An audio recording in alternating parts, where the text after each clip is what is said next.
आज जो चैप्टर हम पढ़ने जा रहे हैं उस चैप्टर का नाम है इनकम अराइजिंग फ्रॉम बिजनेस और प्रोफेशन। अभी तक हमने पढ़ा जो भी हमारा असेसी होता है उसकी जो इनकम होती है वो 5 हेड में टैक्सेबल होती है। उन 5 हेड में one of the head is PGBP, profit और गेन अराइजिंग फ्रॉम बिजनेस और प्रोफेशन। यहाँ पे हम सबसे पहले समझते हैं कि प्रोफेशन क्या होता है। इनकम टैक्स एक्ट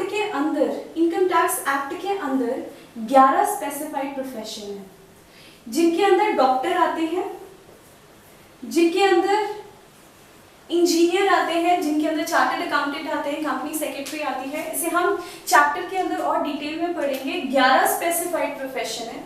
अगर कोई भी इंडिविजुअल ये 11 स्पेसिफाइड प्रोफेशन के अंदर सर्विसेज दे रहा होगा तो उसको जो भी इन सर्विसेज से प्रॉफिट या गेन अराइज होगा वो टैक्सेबल होगा अंडर प्रोफेशन। अगर कोई भी बंदा इन सर्विसेज के अलावा, इन 11 स्पेसिफाइड सर्विसेज के अलावा कोई और तरह की सर्विसेज प्रोवाइड कर रहा होगा तो वो टैक्सेबल होगा बिजनेस के अंदर। तो इसके अंदर अदर सर्विसेज आ जाएंगे। इसके अलावा यहाँ मैन्युफैक्चरिंग एक्टिविटी आ जाएगी, यहाँ ट्रेडिंग एक्टिविटी आ जाएगी, एनी अदर कॉमर्स की एक्टिविटी आ जाएगी जिससे प्रॉफिट या गेन अराइज हो रहा है, वो टैक्सेबल होगा। प्रॉफिट और gain arising from business, profit और gain arising from profession. Profession के अंदर सिर्फ 11 स्पेसिफाइड प्रोफेशन है, राइट। अब बात आती है कि हमारे असेसी को चाहे 1 ट्रांजेक्शन हो, चाहे 10 ट्रांजेक्शन हो, चाहे 100 ट्रांजेक्शन हो, अगर उसको अपने बिजनेस से प्रॉफिट या गेन अराइज हो रहा है, gain include losses also, right.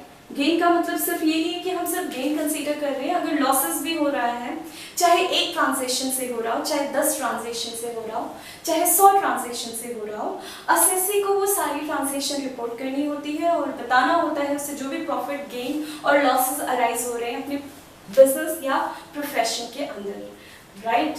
Okay, इसके बाद हम पढ़ते हैं चार्जिंग सेक्शन।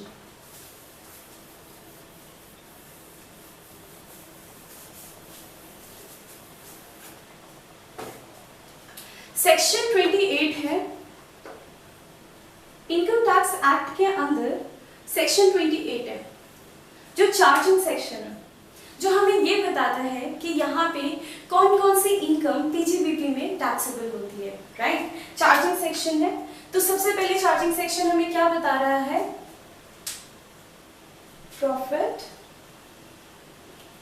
और गेन अराइजिंग फ्रॉम बिजनेस और प्रोफेशन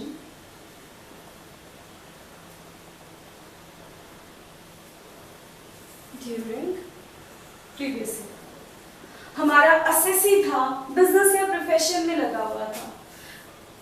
हमारा ये असेसी है, ये किसी बिजनेस एक्टिविटी में लगा है, मैन्युफैक्चरिंग एक्टिविटी में लगा है, ट्रेडिंग एक्टिविटी में लगा है, किसी भी तरह की सर्विसेज दे रहा है, ठीक है। और इसे प्रीवियस ईयर में कोई भी प्रॉफिट या गेन अराइज हुआ है अपनी बिजनेस एक्टिविटी से तो वो प्रॉफिट या गेन टैक्सेबल होगा असेसमेंट ईयर में, राइट। चार्जिंग सेक्शन 28 बोलता है कि हमारे असेसी को बिजनेस या प्रोफेशन से जो भी प्रॉफिट एंड गेन अराइज होगा प्रीवियस ईयर में वो टैक्सेबल होगा असेसमेंट ईयर में, राइट। ये तो बहुत ही लॉजिकल सी बात है। बिजनेस कर रहा है तो उसकी जो प्रॉफिट या गेन है असेसमेंट ईयर में टैक्सेबल होगा। And gain included losses also. Gain का मतलब सिर्फ ये नहीं होगा कि सिर्फ प्रॉफिट या गेन ही है, it include losses also, right. Okay, next क्या बोलते हैं? नेक्स्ट बोलता है income from speculative activity, speculative business. Speculative business क्या होता है? स्पेक्युलेटिव बिजनेस वो बिजनेस होता है जहां पे हमारा असेसी परचेज सेल कर रहा है, अपनी ट्रांजैक्शन को सेटल कर रहा है without actual delivery of goods और सर्विसेज, राइट। एक एग्जांपल लेकर समझते हैं। हमारा ये एक असेसी है, बहुत ही चालू चलाक असेसी है। ये क्या था बेटा, ये कॉन्ट्रैक्टर है। किस चीज का कॉन्ट्रैक्टर है, ये ठेकेदार है, हिंदी में बोलते हैं कॉन्ट्रैक्टर को ठेकेदार। ये कॉन्ट्रैक्टर है और ये किस चीज का कॉन्ट्रैक्ट लेता है, आर्मी में, सॉरी डिफेंस में, डिफेंस का मतलब आर्मी, एयरफोर्स, नेवी, तीनों के अंदर ये कॉन्ट्रैक्टर क्या कर रहा है, फ्रूट्स और वेजिटेबल्स की सप्लाई कर रहा है, राइट। क्योंकि अब ये डिफेंस में सप्लाई कर रहा है तो बल्क ऑर्डर लेता होगा और बल्क में सप्लाई करता होगा। तो ये बल्क ऑर्डर के लिए कहाँ जाता होगा, दिल्ली की आजादपुर मंडी में, राइट। ये दिल्ली में ही डिफेंस का सप्लायर था, कॉन्ट्रैक्टर था, बल्क में फ्रूट्स और वेजिटेबल खरीदता था आजादपुर मंडी से और डिफेंस में सप्लाई करता था। अब बेटा देखो, रिटेल मार्केट के अंदर आप देखते होंगे फ्रूट्स और वेजिटेबल के प्राइस फिक्स रहते हैं, वो फ्लक्चुएट नहीं होते हैं। लेकिन जो होलसेल मार्केट होती है जैसे आजादपुर मंडी, यहाँ पे क्या होता है, फ्रूट्स और वेजिटेबल के प्राइस डेली फ्लक्चुएट होते हैं। दिन में 10 बार फ्लक्चुएट हो सकते हैं, दिन में 100 बार फ्लक्चुएट हो सकते हैं। तो डेली जो फ्रूट्स और वेजिटेबल के प्राइस है वो फ्लक्चुएट हो सकते हैं और वो डिपेंड करता है, किस पे डिपेंड करता है, आजादपुर मंडी में फ्रूट्स और वेजिटेबल के प्राइस डिपेंड करते हैं कि फार्मर ने सप्लाई कितनी की और मार्केट में डिमांड कितनी है, राइट। आपको ये पता होगा कि price of the goods depend करते हैं सप्लाई और डिमांड पे। तो आजादपुर मंडी में फार्मर ने अगर बहुत ज्यादा फ्रूट्स और वेजिटेबल सप्लाई कर दिया तो सस्ते हो जाते हैं फ्रूट्स एंड वेजिटेबल। अगर फार्मर्स ने कम सप्लाई की फ्रूट्स और वेजिटेबल तो महंगे हो जाते हैं। बट एक ही दिन के अंदर ये प्राइस फ्लक्चुएशन होता है। रिटेल मार्केट में ऐसा नहीं होता है। वहां जाते हो आपको आलू के प्राइस सेम मिलेंगे, प्याज के प्राइस सेम मिलेंगे, उसमें आप जल्दी फ्लक्चुएशन नहीं देखते हो आप जो रिटेल मार्केट में जाते हो। बट होलसेल मार्केट में एक दिन के अंदर ही ये कई बार फ्लक्चुएट हो जाता है। अब यहाँ पे होलसेल मार्केट के अंदर आड़ती होते हैं, ठीक है। आड़ती कौन होते हैं, आड़ती करते हैं फार्मर से बल्क ऑर्डर परचेज और ये सेल कर देते हैं, राइट। अब इस आड़ती को पता था कि ये जो बंदा है ये कॉन्ट्रैक्टर है जो बल्क ऑर्डर हमसे परचेज करता है। तो रात को 12 बजे इस आड़ती ने इस कॉन्ट्रैक्टर को फोन किया जब ये कॉन्ट्रैक्टर रात को सो रहा था, ठीक है। रात को 12 बजे जब ये सो रहा था इसको फोन आया और आरती ने इस कॉन्ट्रैक्टर को बोला, बाबूजी उठिए जरा बाबूजी, हमारे पास आए हैं आलू 10 रुपए किलो, क्या आप खरीदना चाहते हो। बोलते हैं, ये कॉन्ट्रैक्टर बोलता है हाँ ठीक है बुक कर दो, 500 क्विंटल आलू बुक कर दो, ठीक है। 500 क्विंटल आलू बुक कर दो और आलू के प्राइस क्या बताया गया, 10 रुपए केजी, 10 रुपए पर केजी, राइट। इसे रात को 12 बजे 10 रुपए पर केजी के हिसाब से आलू खरीद लिए 500 क्विंटल, ठीक है। और जब ये कॉन्ट्रैक्टर सुबह मंडी पहुंचा, आजादपुर मंडी, तो इसने आजादपुर मंडी में सुबह सुबह देखा कि आलू के प्राइस जो उसने 10 रुपए पर केजी खरीदे थे, सुबह सुबह उस आलू के प्राइस 12 रुपए पर केजी हो गए, राइट। अब इसने देखा कि रात को सोते सोते इसने परचेज कर लिया गुड्स, आलू खरीदे रात को सोते सोते, पेमेंट नहीं की, ना ही आलू की डिलीवरी ली। रात को इसने फोन पे ही आलू खरीद लिए, ना ही इसने गुड्स की डिलीवरी ली, ना ही इसने रात को पेमेंट की, ठीक है। लेकिन जब सुबह ये मार्केट में पहुंचा और आलू के प्राइस 12 रुपए पर केजी हो गए तो इसे रात को सोते सोते ही 2 रुपए पर केजी का फायदा हो गया, राइट। अगर इसने 500 क्विंटल खरीदे हैं तो 500 इंटू 100 इंटू 2, इससे रात को सोते सोते ही 1 लाख का प्रॉफिट हो गया, रात को सोते सोते ही, राइट। ऐसे प्रॉफिट को हम बोलेंगे कि ये प्रॉफिट स्पेक्युलेटिव बिजनेस से अराइज हुआ है, क्योंकि यहाँ पे इसने परचेज किया, यहाँ पे कॉन्ट्रैक्टर ने परचेज किया और आरती ने सेल किया, लेकिन एक्चुअल डिलीवरी ऑफ गुड्स नहीं हुए, ना ही इसने पेमेंट रिसीव की, ना पेमेंट रिसीव की, ना एक्चुअल डिलीवरी ऑफ गुड्स हुआ, लेकिन फिर भी इस बंदे को क्या हुआ, प्रॉफिट हो गया, ठीक है। इस तरह से अगर सुबह आलू के प्राइस 8 रुपए हो जाते तो इसे 2 रुपए पर केजी लॉस हो जाता, राइट। तो यहाँ पे क्या हो रहा है, इस बंदे को प्रॉफिट या गेन हो रहा है फ्रॉम स्पेक्युलेटिव बिजनेस। ऐसे बिजनेस को हम स्पेक्युलेटिव बिजनेस बोलते हैं और यहाँ पे जो प्रॉफिट या गेन होता है वो भी टैक्सेबल होता है under head PGBP, right, okay.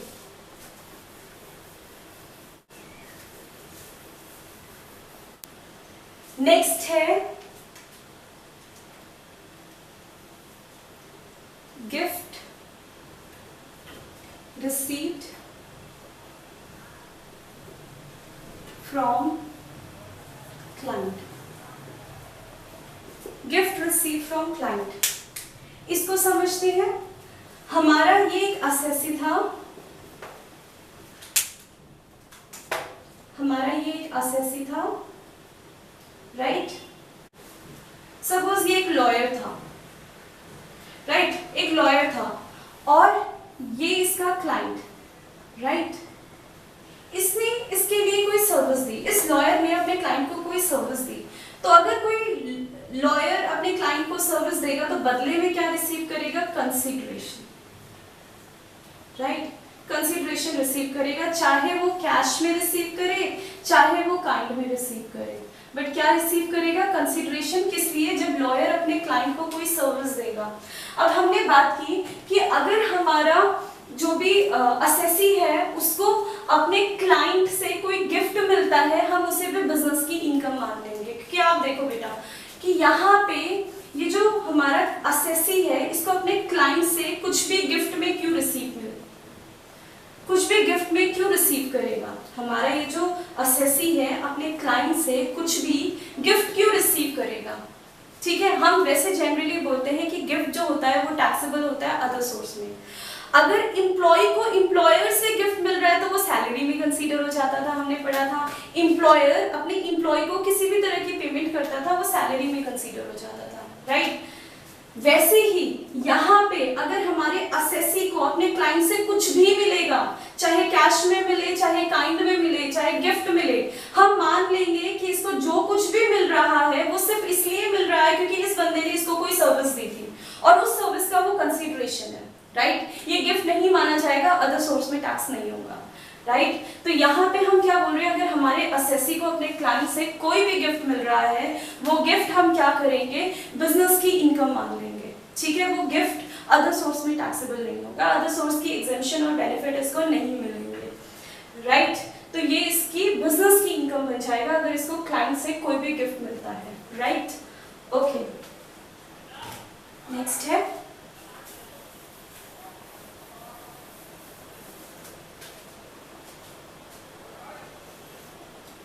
amount received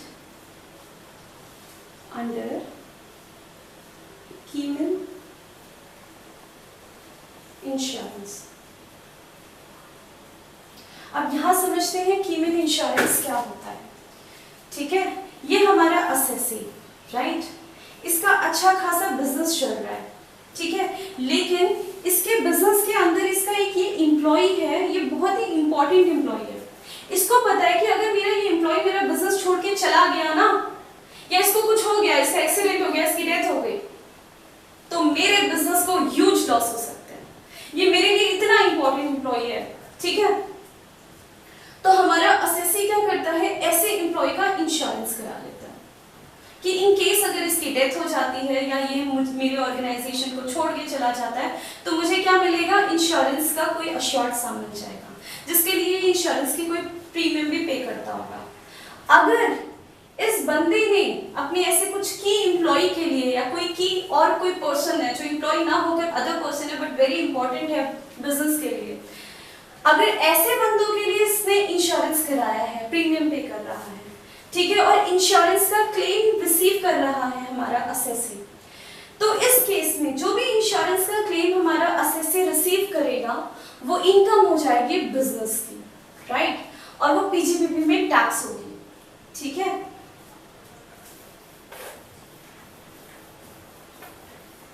तो हमने बोला कि अगर हमारे असेसी को कोई भी अमाउंट रिसीव होगा कीमन इंश्योरेंस के अंदर, तो वो जो इंश्योरेंस का अमाउंट रिसीव कर रहा है हमारा असेसी, वो भी हम बिजनेस की इनकम कंसीडर कर लेंगे, राइट।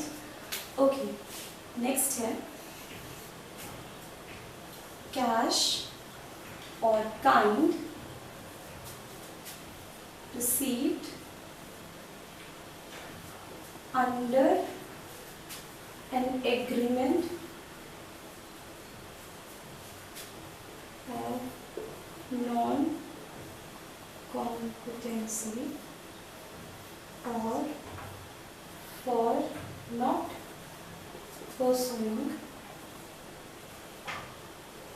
any business activity.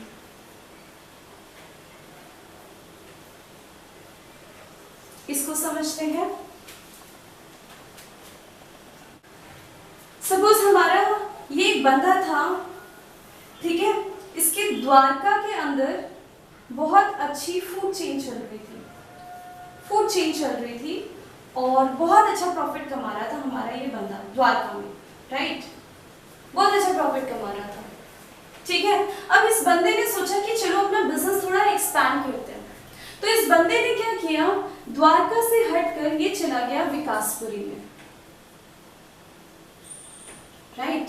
ये बंदा द्वारका से हटकर ये गया विकासपुरी में और इसने ये सोचा कि हम विकासपुरी में भी अपना एक फूड चेन बनाते हैं। लेकिन विकासपुरी में ऑलरेडी एक बंदा था जिसका फूड चेन बहुत अच्छा चल रहा था। उसने सोचा कि ये बंदा अगर मेरे एरिया में आ गया तो ये तो मेरा कॉम्पिटिटर बन जाएगा, और अगर मेरा कॉम्पिटिटर मेरे बिजनेस में आ गया तो मेरे प्रॉफिट रिड्यूस हो जाएंगे। अब इस बंदे को ऐसा खतरा लगा, राइट।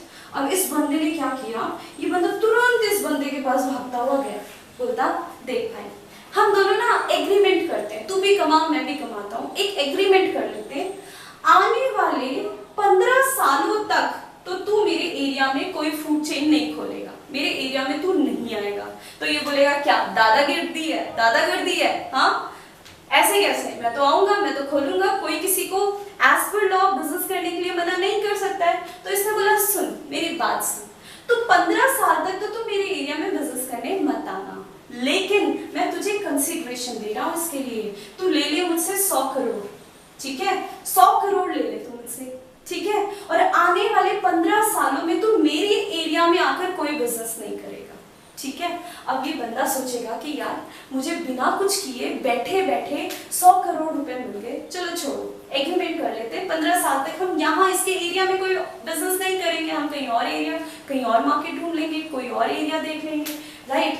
तो इसने इसके साथ ये एग्रीमेंट कर लिया। एग्रीमेंट क्या किया कि मैं तेरे एरिया में अपनी ये वाले बिजनेस एक्टिविटी परस्यू नहीं करूंगा, मैं तेरे एरिया में तेरा कॉम्पिटिटर नहीं बनूंगा, राइट। और ऐसा एग्रीमेंट किया, बदले में इसने 100 करोड़ रुपीस रिसीव कर लिए, या कैश ना रिसीव करके कोई काइंड में कुछ रिसीव कर लिया। सपोज इसने 2-3 फ्लैट रिसीव कर लिए, ठीक है, कार रिसीव कर ली, कुछ भी इन काइंड रिसीव कर लिया। तो एक्ट बोलता है, सेक्शन 28 चार्जिंग सेक्शन बोलता है कि अगर आपने किसी भी बंदे से कैश या काइंड रिसीव किया है फॉर नॉन कॉम्पिटेंसी, कंपटीशन न करने के लिए अगर आपने कुछ रिसीव किया है, और for not pursuing any business activity, कि उसके इस बंदे के एरिया में कोई बिजनेस एक्टिविटी न परस्यू करने के लिए इसने कुछ कैश या काइंड रिसीव किया है, तो ऐसा कैश और काइंड जो होगा वो टैक्सेबल होगा अंडर हेड पीजीबीपी। ये हम बिजनेस की इनकम मान लेंगे, इस बंदे की बिजनेस की इनकम मान लेंगे, भले ही, right, okay.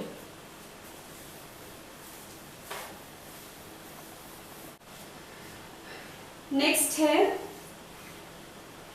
Export incentive. Export incentive के अंदर हम 2 चीजें पढ़ रहे हैं, एक है ड्यूटी ड्रॉबैक और दूसरा है आपका sale, profit from sale of import licence.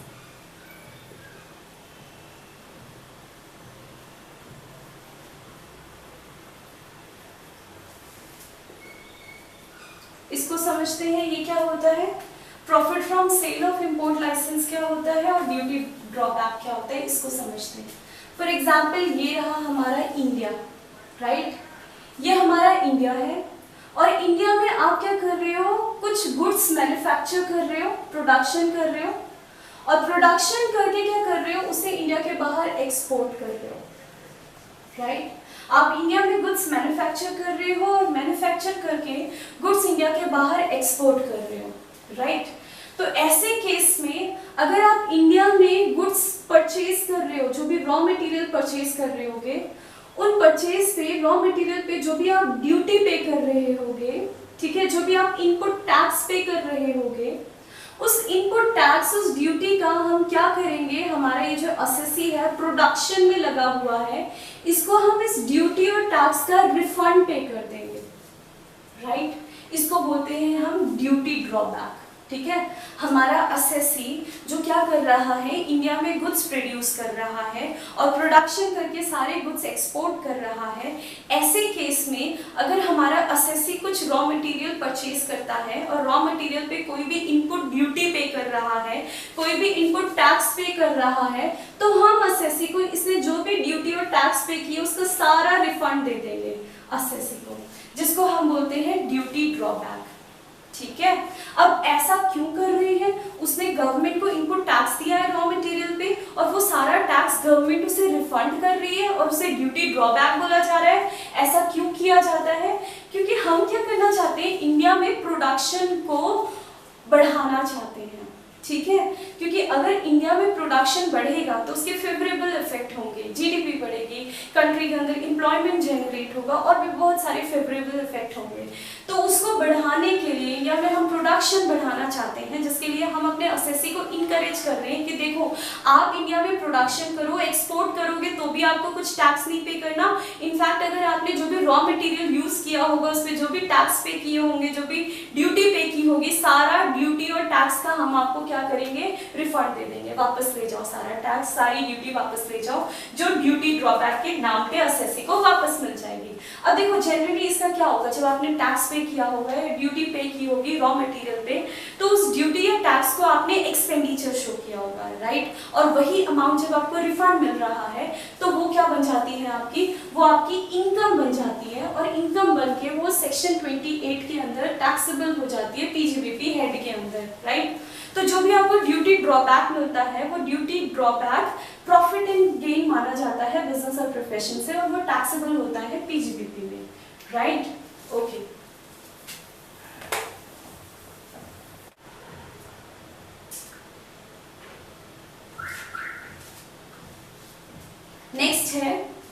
Next है profit from sale of import licence. जरा इसको भी समझते हैं अच्छे से।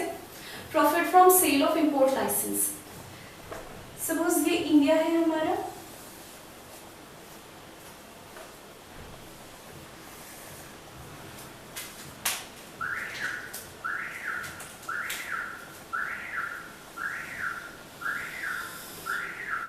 ये इंडिया है हमारा और ये रहा चाइना। और आप सबको पता है चाइना क्या करता है, इंडिया के मार्केट को डिस्ट्रॉय करने में लगा रहता है, राइट? सपोज मान लेते हैं कोई एक ऐसा आइटम था जो चाइना में 250 रुपए का बिक रहा था, इंडिया की करेंसी से कंपेयर करें तो चाइना में जो आइटम 250 रुपए का बिक रहा था, चाइनीज ने क्या किया, वो आइटम इंडिया में इंपोर्ट करके इंडिया में उसे 150 रुपए का बेचना चाहा, राइट? अब इससे क्या होगा, जो इंडियंस होंगे वो क्या करेंगे, जितने भी कस्टमर होते हैं वो सारे रैशनल होते हैं, वो अपना फायदा देखते हैं, वो देखते हैं कि अगर कोई आइटम सस्ता मिल रहा है तो वो उसे खरीद लेते हैं, वो ये नहीं देखते कि ये मेड इन चाइना है या मेड इन इंडिया है, राइट? ठीक है, तो अब क्योंकि ये सामान सस्ता है इंडिया के अंदर तो लोग इसे खरीदना शुरू कर देंगे, जिससे धीरे धीरे इंडिया की मार्केट डिस्ट्रॉय हो जाएगी, खत्म हो जाएगी इंडिया की मार्केट, राइट? तो इसको रोकने के लिए ये जो कस्टम वाले होते हैं यहाँ पे कस्टम ड्यूटी लगा देते हैं, जिसे हम बोलते हैं एंटी चाइना ड्यूटी। चाइना से आने वाले आइटम पे एंटी चाइना ड्यूटी लग जाती है और ये ड्यूटी इतनी लग जाती है कि ये आइटम इंडिया में महंगा हो जाता है। ड्यूटी इतनी लगा दी कि ये आइटम इंडिया में महंगा हो गया, राइट? अब क्या होगा, कस्टमर क्या करेगा, अगर इंडिया में इंडियन आइटम भी 250 के हैं, चाइनीज आइटम भी 250 के हैं, तो फिर कंपैरेटिवली इसकी सेल इंडिया में कम हो जाएगी, राइट? ओके, अब ऐसे लोग इंडिया की मार्केट खत्म ना करें, डिस्ट्रॉय ना करें, इसके लिए इंडिया की गवर्नमेंट ने एक स्कीम निकाली। क्या कहा इंडिया की गवर्नमेंट ने, अगर आपको चाइना सस्ता सामान दे रहा है या कोई भी दूसरी कंट्री आपको इंडिया में सस्ता सामान दे रही है, भले ही इंडिया की मार्केट खत्म करने के लिए दे रही हो, इंडिया की गवर्नमेंट बोलती है खरीद लो। इंडिया की गवर्नमेंट क्या बोल रही है, अगर आपको ये सस्ता आइटम मिल रहा है खरीद लो, ठीक है, लेकिन ये जितने भी आइटम सस्ते मिल रहे हैं इसको यूज करो मैन्युफैक्चरिंग में, और मैन्युफैक्चर करके एज अ रॉ मटेरियल इसे यूज करो मैन्युफैक्चरिंग में, और मैन्युफैक्चर करके फिनिश गुड बना के आप सारा आइटम एक्सपोर्ट कर दो, राइट? अगर आपने केस में आपको इंपोर्ट ड्यूटी नहीं पे करनी पड़ेगी, इसे हम बोलते हैं इंपोर्ट लाइसेंस आपको मिल गया है, राइट।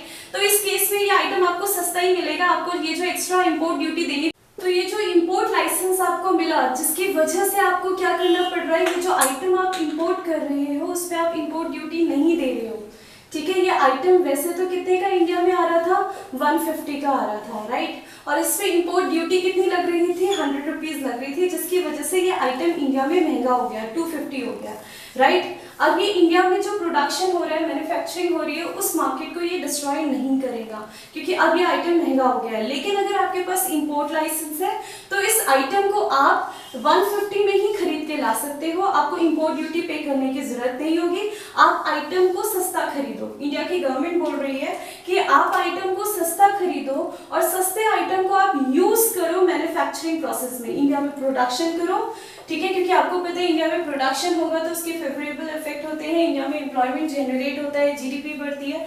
तो आप क्या करो, जो भी सस्ता आइटम दे रहा है, दूसरी कंट्री आपको सस्ता आइटम दे रही है, आप खरीदो, ठीक है, और खरीद के प्रोडक्शन करो और फिनिश गुड बनाओ, उसे as a raw material use करो, प्रोडक्शन करो और फिनिश गुड बना के एक्सपोर्ट कर दो, राइट। यहाँ पे क्या होगा, अगेन प्रोडक्शन प्रमोट होगा, अगेन इंडिया की जीडीपी बढ़ेगी, इसके फेवरेबल इफेक्ट होंगे इंडिया के अंदर, राइट।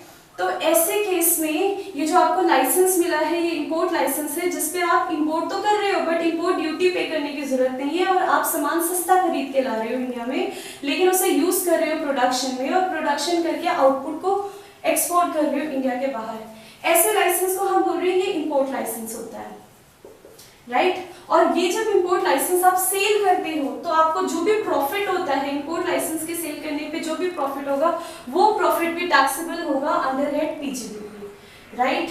ओके, तो इस तरह से हमने फाइंड किया कि कौन कौन से प्रॉफिट या गेन टैक्सेबल होते हैं अंडर हेड पीजीबीपी, राइट। इसके आगे डेप्रिसिएशन और अदर प्रोविजन हम पढ़ेंगे। आप हमारा चैनल सब्सक्राइब कीजिए और वीडियो शेयर कीजिए। Thank you so much.